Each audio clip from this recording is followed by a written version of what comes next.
mga kamamsis. Oh. Good morning mga kamamsis. Oh.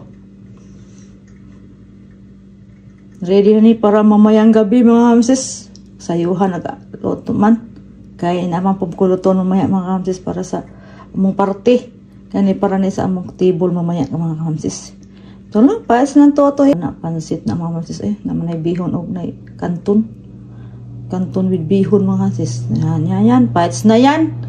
O kayo, nakaluto na ba kayo para mamayang gabi? Kay Christmas na mamaya mga kamamsis.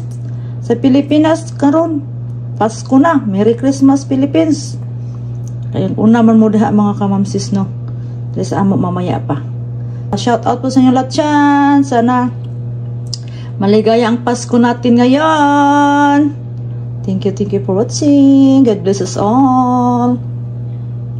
Manataw ng ating manunubos nga si Papa.